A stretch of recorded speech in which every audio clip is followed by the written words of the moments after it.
When, that evening in 1933, Adolf Hitler is appointed Chancellor of Germany, once again, he does not want to work, as his role would require. He doesn't like being forced to work every day from 9 a.m. to 5 p.m. For him, it is unthinkable. When he began his career as Chancellor, from a few days, he immediately insisted that it was not his place to work. Once in power, the sharing of roles between his accomplices will have winners and losers. Goebbels did not immediately become a minister. As for Goering, he triumphs. Hitler brought him into his first government in 1933. And no one is going to accumulate as many titles as him. In 12 years of power, just look at the variety of his uniforms. President of Prussia, Grand Huntsman of the Reich, Air Minister, Marshal of the Empire. A riot of decorations that triggers the jealousy of his great rival, Joseph Goebbels.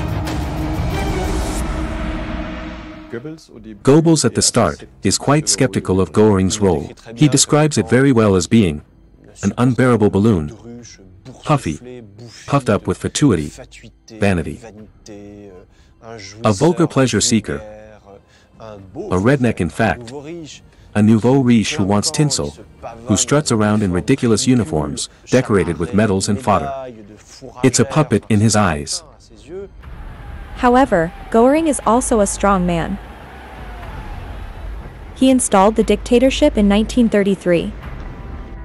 When the Reichstag catches fire under mysterious conditions, Goering, Speaker of the Assembly, attributes the fire to the communists and is threatening. I will sweep with an iron broom all those who have obtained positions and privileges exclusively through their political affiliation, red or black. I will knock them down. A wave of repression descends on Germany. More than 3,000 opponents of Nazism were arrested without trial. Goering creates a new political police, the Gestapo. In 1933, the first concentration camp opened in Dachau. Opponents are subjected to forced labor. Goering earned points in Hitler's esteem.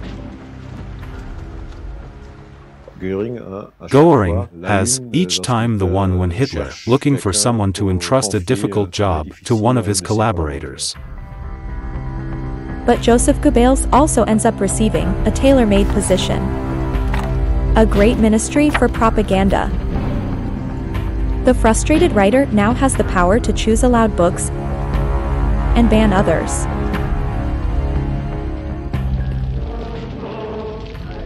Books by Jewish writers or authors considered degenerate are burned in large public ceremonies.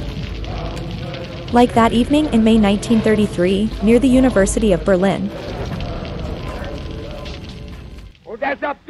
You do well to entrust the demons of the past to the flames.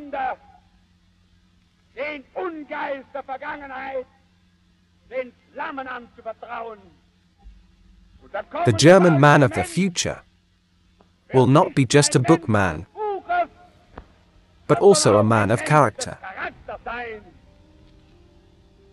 And for this we want to train you. He is also a fanatical anti-Semite.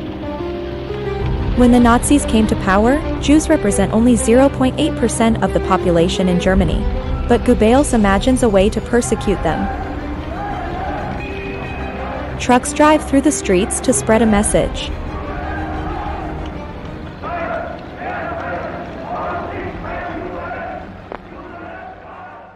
My dear compatriots,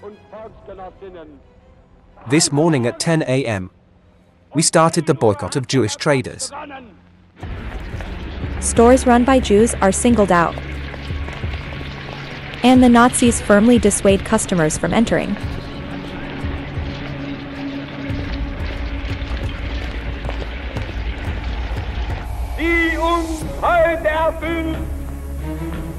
Goebbels now wants to impose his messages on the airwaves. And so that the propaganda enters every home, he even had a cheap radio made on purpose.